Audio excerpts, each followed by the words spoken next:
He's alive, I tell you. You're afraid, aren't you? You don't seem to understand. We may be cut off. But this is absurd.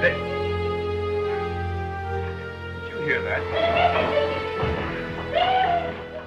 Welcome to Kermode Uncut. One of the things I like to be able to do on this blog is to alert you when there are reissues on the big screen, something that you may have missed that you can catch finally on the big screen. The Old Dark House, the James Whale film, is getting a theatrical re-release prior to a Blu-ray release here in the UK. And if you haven't seen it, and many people haven't, it is really well worth checking out. Old Dark House is based on a novel by J.B. Priestley. The novel itself was a kind of post-war psychological horror, and it was sort of shell-shocked and dark and strange. The James Whale film is quite brilliant and quite different. For one thing, it's much more enjoyable. The story is, well, it's a kind of classic story. It's a group of travelers, they're suddenly lost, they need to take refuge somewhere. They take refuge in the Old Dark House, and in the Old Dark House they encounter inhabitants, all of whom are strange and weird and kooky. There's madmen running around on the loose, there's creaky stairs, there's flickering lights, there's shadowy corridors everywhere. You've seen the Rocky Horror Picture Show. It's basically that story. It's the archetypal Old Dark House story. When the film was first released, it got mixed reviews, and by mixed reviews I mean genuinely mixed reviews. Now if you say something got mixed reviews, it means it was reviewed badly. When it first came out in the early 1930s, some people liked it, other people didn't. It divided audiences. It was often compared to Frankenstein, and often not favourably so. And then it was re-released, I think, at the end of the 30s and seemed to sort of disappear. Later on in the 1960s, William Castle went back and remade that story,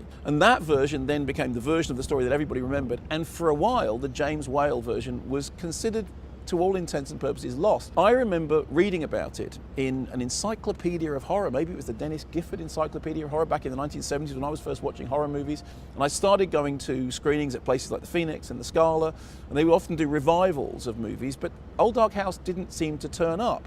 I know that Eastman House had a print of it from the late 1960s onwards, but it really wasn't in circulation. But we'd all heard about it by reputation, and its reputation was growing.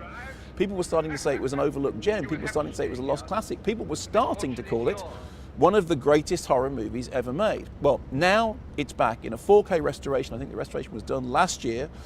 So it's going to get a proper cinematic release. It's playing in a number of towns, playing a number of dates, and then it's going to come up on Blu-ray. But if you get a chance to see it on the big screen, please do. It's now got a number of very high-profile champions, people like Edgar Wright. Why? Well, because it's one of those films that absolutely rides on the cusp of, on the one hand, being archetypal, and on the other hand, being parodic. It is like it is simultaneously setting in motion a certain kind of chiller movie, but also doing it knowingly, doing it with a certain degree of distance, as if it is at once setting these things up and simultaneously satirizing them.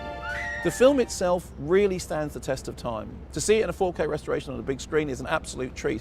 And I remember being a kid in the 1970s, reading about this film, I think reading that somebody said it no longer existed, or to all intents and purposes you couldn't see it anymore, and thinking, wow, what a shame, everyone who sees it seems to like it so much. Well, now it's back, don't miss this opportunity. Old Dark House back in cinemas, go see it, you won't regret it.